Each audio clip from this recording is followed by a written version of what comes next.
원래는 오늘 장막절 마지막 날인데요.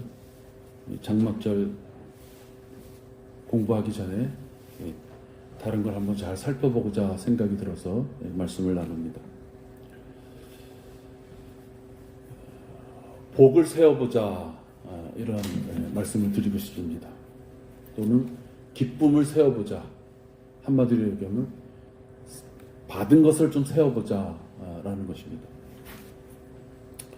여러분 시편 4편 7절을 보면요, 시편 4편 7절입니다.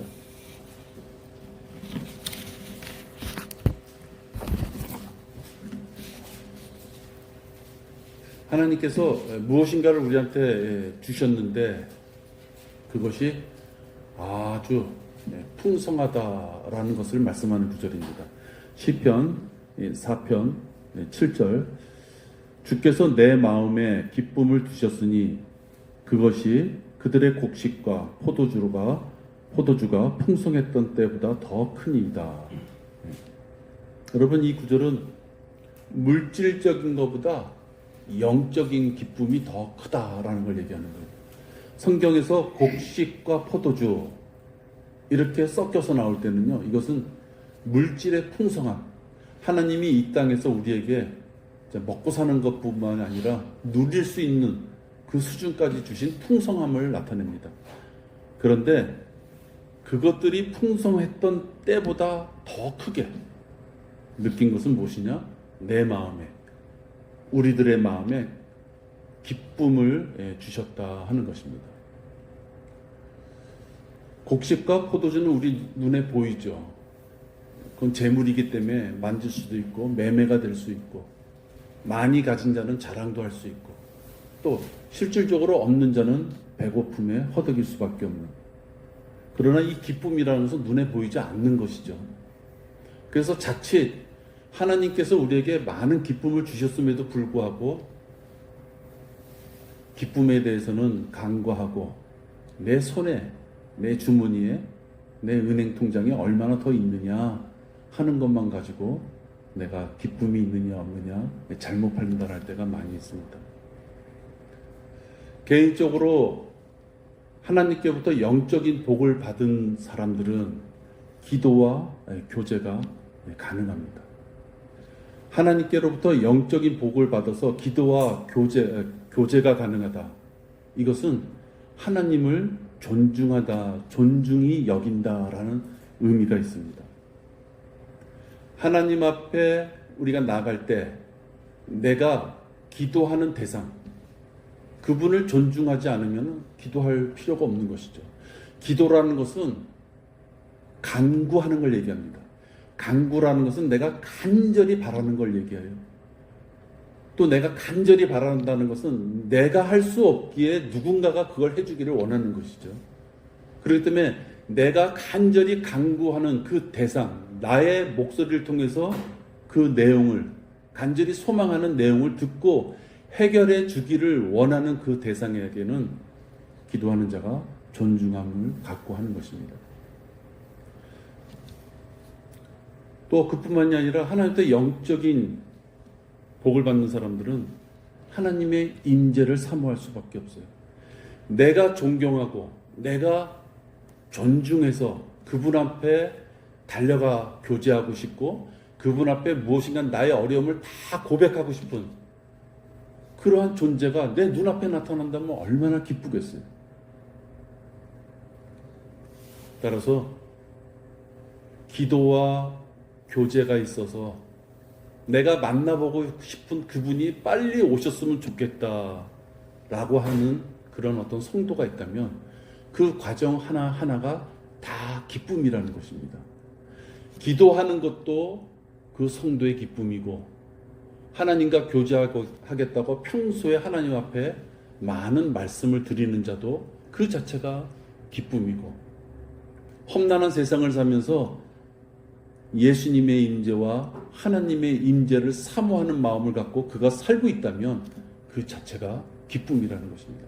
그가 지금 물질적으로 질병으로 또는 가정 내의 어떠한 영적인 싸움으로 괴로움에 있다 하더라도 하나님 앞에 그것을 요구하고 다가서며 하나님의 임재를 바라는 마음이 있다면 그 자체가 기쁨인 것을 알아야 된다는 것입니다. 근데 사실 이런 것들이 좀 멀리 느껴질 때가 많죠. 당장에 요번 달 돈 내야 될 시기, 당장에 내가 어떠한 질병 때문에 어려움을 좀 겪어야 나갈, 가정 내에 어떠한 불화, 그런 것이 있을 때 하나님이 영적인 복을 주신 것을 자꾸만 우리가 잊어버릴 때가 많습니다. 왜 하필이면 내가 이런 상황에 내가 들어가야만 되느냐라는 것을 갖고 기쁨을 잊어버린다면 그것은 하나님이 원하시는 것이 아니다 하는 것입니다. 여러분, 행복이라는 거하고 기쁨이라는 거하고는 또 차이가 있습니다. 마음속에 잘 새겨두십시오. 행복이라는 거하고 기쁨이라는 것은 비슷비슷해요. 기쁨이 있으면 행복한 것 같고 행복한 자는 기쁨이 있을 것 같아요. 비슷비슷해요. 근데 약간의 차이가 있다. 근데 그 약간의 차이가 굉장히 큰 차이다. 어떨 때? 나에게 고난이 닥쳤을 때. 행복은 주변에서 일어나는 일들에 의해서 이렇게 저렇게 자꾸만 영향을 받는 그러한 조건입니다. 행복은. 내가 요번 달에 열심히 일했는데 월급이 안 나왔어. 내가 한평생 다녔는데 직장이 없어졌어.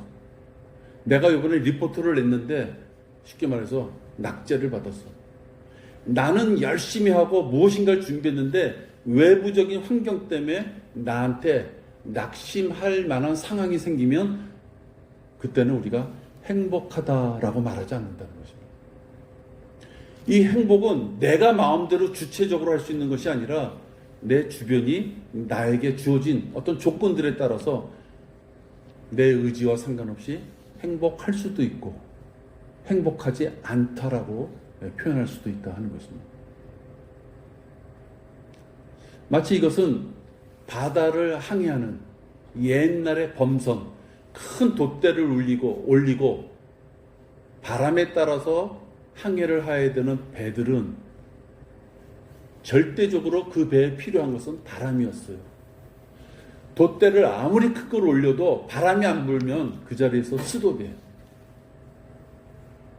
그러나 돛대를 올렸을 때 바람이 불면 잘 항해가 되는 것이죠. 선장이 아무리 똑똑하고 또 선원들이 아무리 열심히 일을 해도 기본적인 동력인 바람이 안 불면 가다가 서야만 되는 거예요. 행복이라는 것이 그렇습니다. 근데 기쁨은 좀 틀립니다.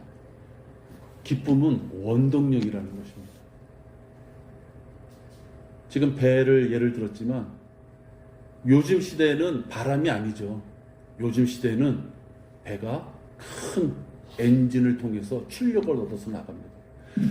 바람이 불든 비바람이 치든 태풍이 오든 배는 자기 힘으로 나갈 수 있는 힘을 갖고 있어요. 그게 엔진인데 바로 기쁨이 우리 생활 속에서 그렇다는 것입니다. 기쁨은 문제를 뚫고 나가는 힘이 있습니다. 에너지가 분출되기 때문에 그렇습니다. 박해와 반대, 어떤 이런 것들이 나에게 닥쳐도 기쁨이 넘쳐 있으면 그걸 이겨나가야지 하고 나가는 힘이 된다는 거예요. 아까 같이 행복이면 박해가 다니고 나한테 막 욕지거리가 들려오고 내가 해결할 수 없는 어떤 문제가 생기면은 나는 왜 이렇게 지질이 맨날 이런 일이 생기나? 그리고 나는 이렇게 불행한 일만 생기냐? 포기할 수 있어요. 근데 기쁨이 있는 자는 그런 환경을 뚫고 나갈 수 있는 힘을 가졌다 하는 것이에요. 행복은 피동적이지만 기쁨은 자동적으로 내 스스로 무엇인가를 할 수 있다는 거예요. 기쁨은 그리스도인의 마음속에서 계속 넘쳐나기에 고갈되지 않는 우물과 같은 것입니다. 누군가가 자기 마음속에 기쁨을 간직했다면 그 사람은 계속 뭉글뭉글 이렇게 솟아나는 그 샘물처럼 힘을 갖고 나갈 수 있는 거예요. 이 우물은 세상에서는 도저히 줄 수 없는 비밀의 셈이다 이렇게 말을 합니다. 분명히 저 사람이 지금 저 형편이면 술을 한 잔 먹든 어디 가서 그냥 컴컴한 방에 들어가서 한탄을 하고 있든 뭔가 그럴 수 있는 환경인데도 그에게 웃음이 있고 그의 말을 통해서 소망이 되는 희망을 보는 그런 대화가 있고 결코 나는 환경에 굴복되지 않으리라라고 하는 것은 그의 마음에 기쁨이 있기 때문입니다. 우린 당연히 기쁨을 가져야죠. 그 기쁨은 내 부모나 내 자식이나 돈 좀 있다고 해서 거기서 얻을 수 있는 기쁨은 아닌 것입니다. 그 기쁨은 영적인 삶을 살게끔 이끌어주는 것이기 때문에 그 기쁨은 어디서 찾아야 되느냐? 하나님의 자녀라면은 하나님의 말씀에 순종할 때 그 영속하는 기쁨이 있는 것입니다. 이 땅에서 그 누구 나에게 젖을 물려서 키워준 유모, 부모님, 아버지 다리에서 떨어졌는데 생명을 구해준 119 구급대 얼마나 감사합니까? 그러나 그런 사람들도 나에게 영속할 수 있는 영원히 끊어지지 않는 이어지는 그러한 기쁨을 줄 수는 없어요. 그 기쁨, 박해와 고난, 질병, 나에게 닥쳐진 그 난처한 어떤 환경 그런 걸 뚫고 나갈 수 있는 그 기쁨은 하나님의 말씀 안에 있다 이렇게 하고. 여러분 요한복음 15장 10절과 11절 보시기 바랍니다. 요한복음 15장 10절과 11절. 여기서는 영속하는 그 기쁨을 얻을 수 있는 방법이 무엇이다라고 말씀합니다. 우리가 구원받은 자녀로서 이 땅에서 받을 수 있는 그 기쁨은 누구에서부터 나오느냐? 그 해답이 지금 요한복음 15장 10절과 11절에 있습니다.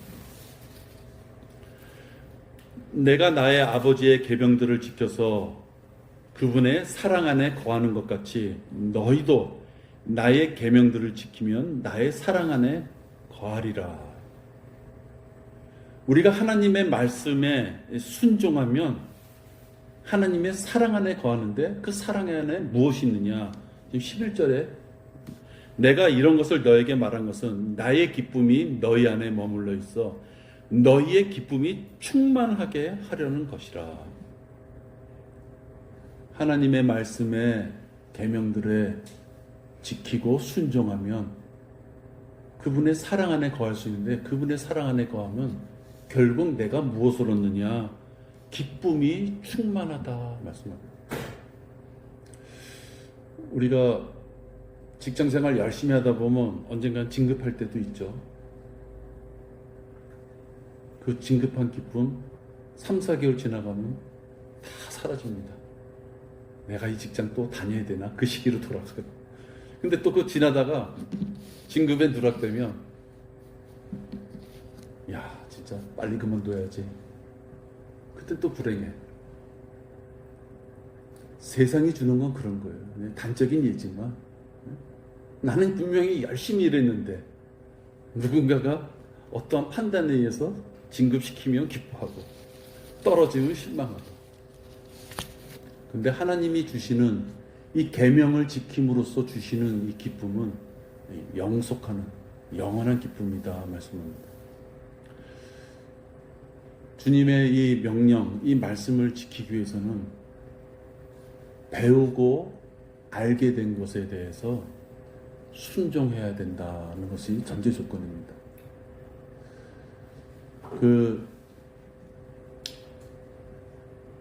우리 침례교, 제침례교 특징은 무엇입니까? 말씀에 최종 권위가 있다는 것이에요. 말씀에 최종 권위가 있다는, 하나님 말씀이 모든 것을 판단하는 기준이 된다 하는 것이에요.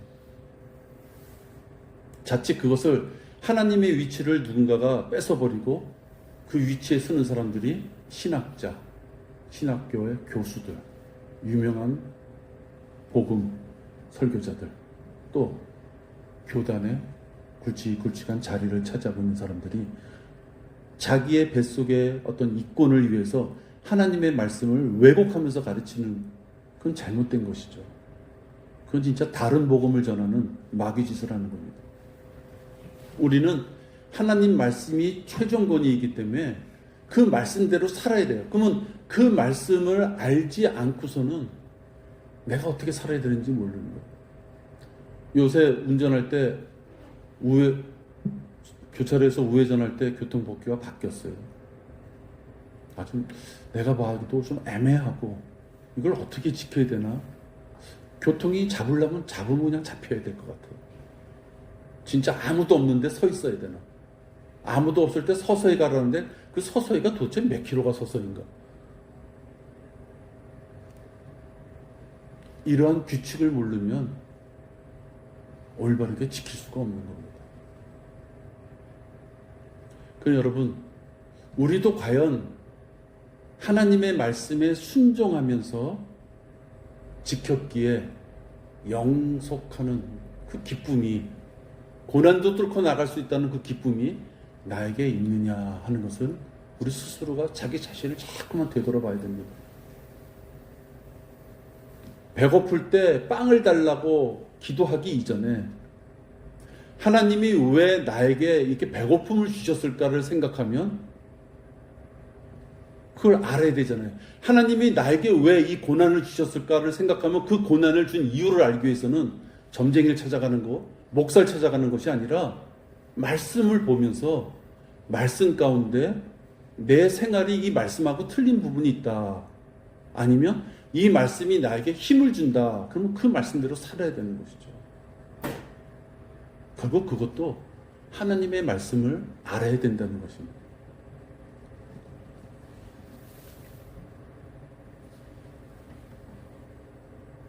하나님의 말씀에 순종하는 자들은 하나님께서 우리와 동행하십니다. 여러분, 또 순종하고 복종하고는 조금 또 틀립니다. 얼핏 보면 같잖아요.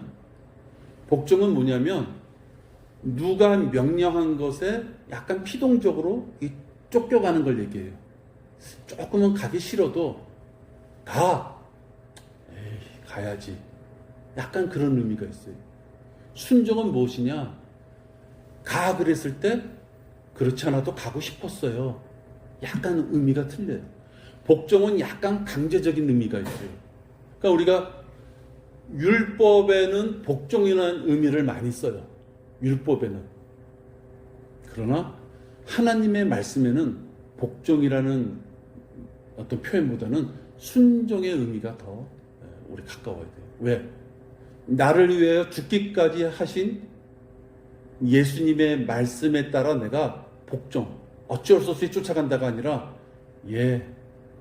그 말씀에 내가 자원하는 마음으로 가겠습니다. 그 순종이 더 아름다운 표현이죠.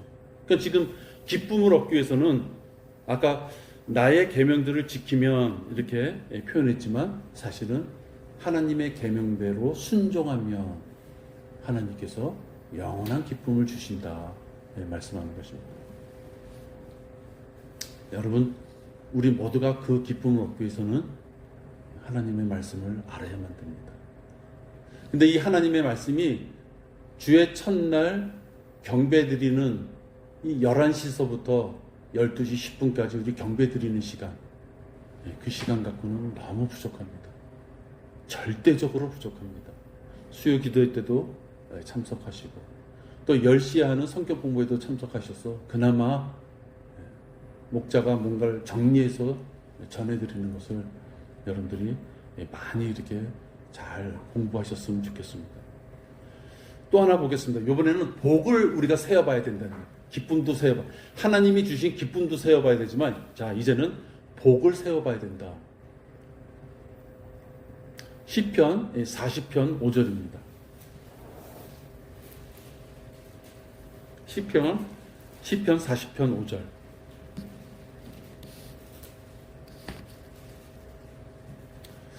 우리가 뭔가 생활 속에서 투덜대고 싶을 때 이 구절을 좀 잘 살펴봐야 됩니다.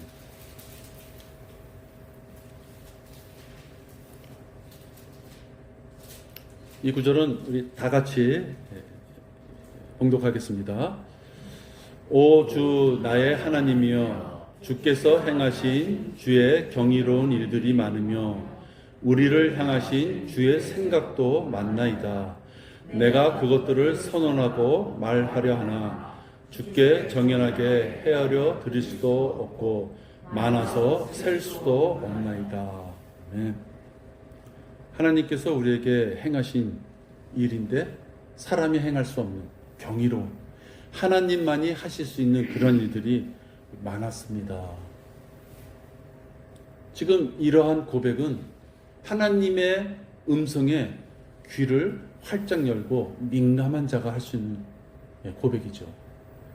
하나님이 생활 속에서 많은 것을 주셨는데도 다 자기가 똑똑하고 자기가 열심히 일을 해서, 자기가 근면해서, 자기가 사업을 잘해서, 자기가 예수 복습을 잘해서 그런 것들이 받아들여졌다, 그런 좋은 상황이 생겼다는 자들은 지금 같은 기도를 할 수가 없어요.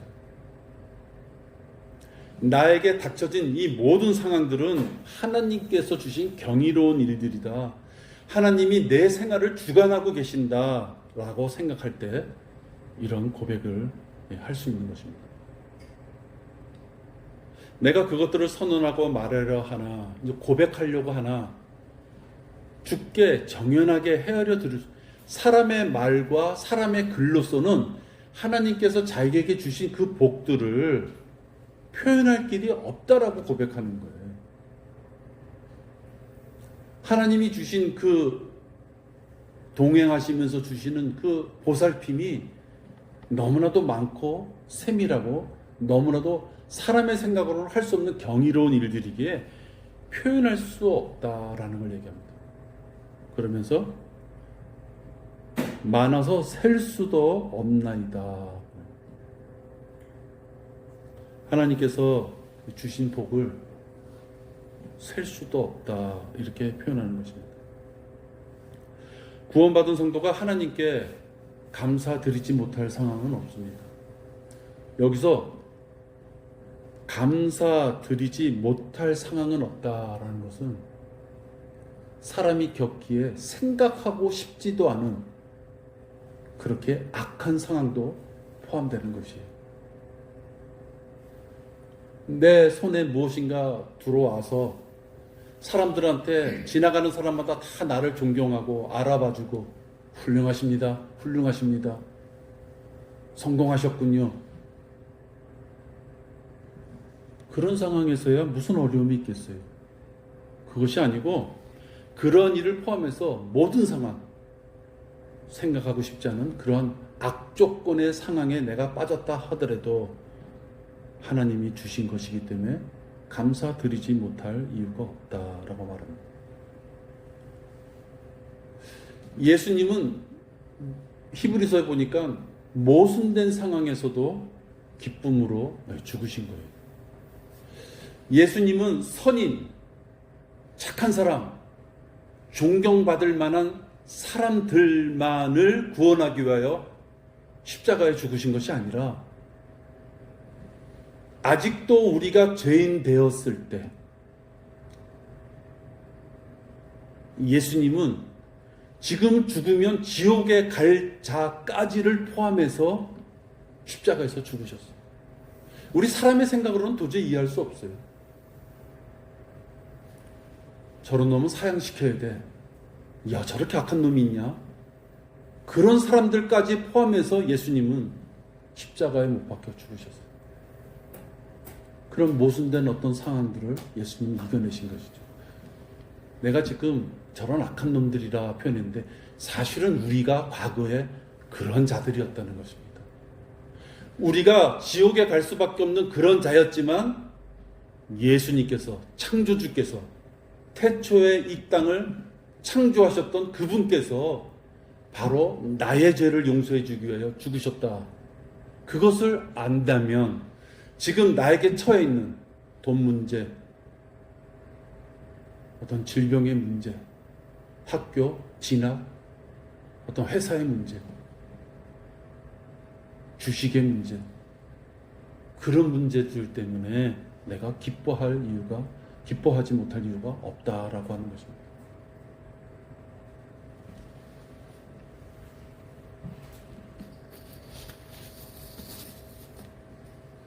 주신 복을 세어보아라 라는 찬송가가 있습니다. 여러분들 찬송가 133장입니다. 이 찬송가 133장에 보면 주신 복을 세어보아라 그랬는데요. 여러분들 아셨을지는 모르겠지만 주신 복을 잘 세어려 보아라 라고 하는 그 환경이 뭐냐면은 넉넉하고 복이 너무 많아서 야 복이 확 들어와 그러니까 야 이제 세어봐 복이 몇 개는지 그 뜻이 아니에요. 노랫말을 잘 보면 네가 고난에 처했을 때 배고픔에 처했을 때 낙심하지 말고 상심하지 말고 그동안 받은 복이 있으면 세어보아라 라고 얘기하는 거죠. 난 이거 말씀 전할 때 별로 좋지 않는데 우리 133장 한번 불러볼까요? 네. 그 가사를 한번 여러분 복을 세어보아라 했을 때 하나님께서 어떤 환경에 있을 때 복을 세워보라 라고 말씀하시는지 한번 그 의미를 좀 보면서 찬송해 보겠습니다. 133장입니다. 133장.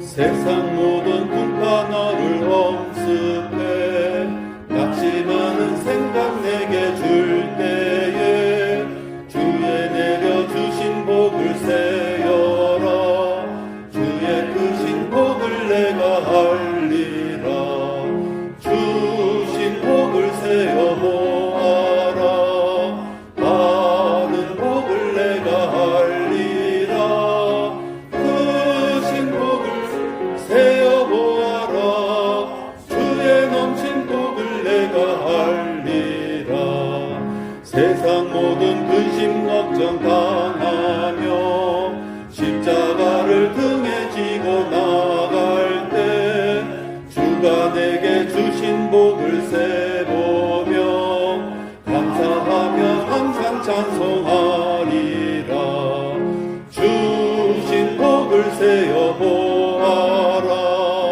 많은 복을 내가 알리라 크신 복을 세어 보아라 주의 넘친 복을 내가 알리라 세상 부자 가진 재물 볼 때에 너는 주의 허락 생각하여라 돈을 주고 살 수 없는 주의 복 풍성하게 받을 것을 믿어라 주신 복을 세어 보아라 받은 복을 내가 알리라 크신 복을 세어 보아라 주의 넘친 복을 내가 알리라 마귀 권세 너의 앞길 막을 때 주만 믿고 낙심하지 말아라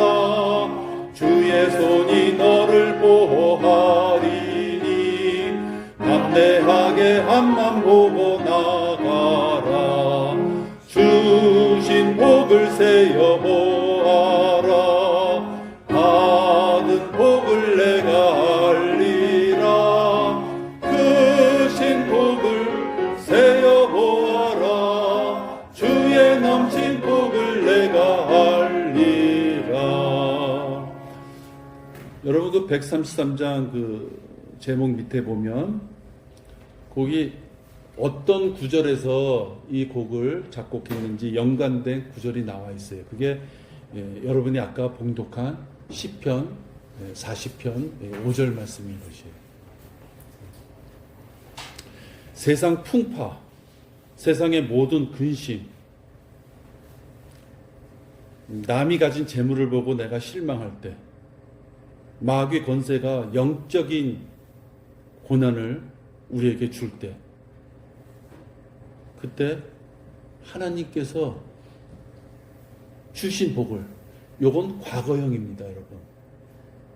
자, 제가 과거 현재를 좀 나눠본다면, 주신 복, 과거와 현재까지 이미 너에게 준 것이 너무 많으니까 잘 세어려 봐라. 이까지 고난 아무것도 아니다. 그죠? 그렇게는. 근데 여러분, 우리에게는 미래의 복까지 있어요. 여러분들은 휴거될 거고, 그리스도의 심판석에 갈 거고, 상과 유업을 그 자리에서 받고, 예수님의 신부가 되고, 대환란 때 이 땅에 악한 무리들을 척결하는 하나님의 군사로 이 땅에 내려오고, 천년왕국에 가서 예수님과 같이 천년왕국을 통치하고, 백보자 심판 때 악한 무리들을 예수님과 같이 똑같은 위치에서 심판하는 자리에 우리가 그 자리에 같이 가 있고, 그것이 끝나면 새 예루살렘에 가서 누구와? 하나님과 같이 영원히 사는 복을 얻는 거예요. 과거의 복, 현재 복뿐만이 아니라 우린 이렇게 이미 정해진 미래의 복까지도 성경을 공부했더니 주렁주렁 열려 있다는 거죠. 나의 인생에 있어서 지금 이 한 달 동안의 고통, 또 일주일간의 고통, 어쩌면 1년간의 고통, 우리 홍봉 경제님은 지금 3년간의 고통이죠. 그것이 1000년 또는 영원한 세대에 갔을 때, 내가 그 기간 동안 하늘을 쳐다보며 예수님의 임재를 사모하고 기도했습니다. 내가 그 영원한 시대를 위하여 비록 그 고난의 때 세상으로 발길을 돌리지 않았습니다. 내가 그 고난이 닥쳤을 때 나를 지켜주시고 나에게 생명을 허락하시고 나에게 소망을 주시는 그 복을 내가 누리면서 이겨왔습니다 라고 우리는 고백할 수 있어야 됩니다. 사람마다 차이가 있습니다. 다소 순탄하게 일생을 보내는 자가 있는가 하면 기복이 있는 자들이 또 있죠. 분명한 것은 기복이 있는 자들이 하나님 앞에 다가서고 하나님을 향하여 머리를 들 수 있는 기회를 하나님이 그에게 더 많이 부여했다는 것입니다. 지금 우리 오선아님은 수술을 해야 되는 상황에 있고, 우리 홍봉경제님은 사업장이 건강히 서야 되는 그러한 어려움이 있고, 우리 조봉수 자매님은 그래도 많이 나아졌지만 몸이 건강해져야지 되고, 또 온 집안이 다 한 교회에서 영적인 생활을 하기 바라는 간절한 소망이 있을 테고, 우리 지혜자매님 너무 바쁘고, 우리 사모님하고 목사님은 더욱더 건강하셔야 되고, 우리 각자의 소망이 없는 사람이 없어요. 남한테는, 남이 보기에는 아주 작은 거지만 그것이 내 눈에 들어오면 그 자그마한 티끌이요, 상대편이 앓고 있는 그 병보다 더 크게 느껴지는 게 우리들이잖아요. 따라서 여러분, 주신 기쁨 잃지 마시고 원동력으로 갖고 처한 환경을 이겨나가시고요. 주신 복, 과거복, 현재복 한번 써보세요. 얼마나 복이 많은지. 진짜 처음에는 생각 안 나서 못 쓰다가요, 자꾸만 생각하면요, 야, 내게 이런 복이 있었구나. 거기다가 아까 내가 말한 거 있잖아요. 이거 그 녹음한 거 보내드릴 테니까 미래의 복까지 빠짐없이 한번 쫙 적어보세요. 내가 얼마나 복받은 자인가. 지금의 어려움을 이겨나갈 수 있으리라 저는 믿습니다. 기도하겠습니다. 하나님, 기쁨으로 주셔서 세상을 이겨나갈 힘을 얻게 하시고, 또 셀 수 없는 복을 넘치도록 주셔서 우리가 고난을 당할 때 주님께서 함께 하셨던 것을 그 복들을 통하여 감사함으로 힘을 얻고 미래를 바라보며 또 소망을 가질 수 있도록 인도하심을 감사를 드립니다. 우리 각자 모두는 다 어려움이 있습니다. 아버지 하나님 다 그것을 아실 테니 간절히 기도하는 그 마음에 주님 기쁨의 응답을 허락하셔서 연약한 자들이 큰 힘을 얻을 수 있도록 인도하여 주시옵소서.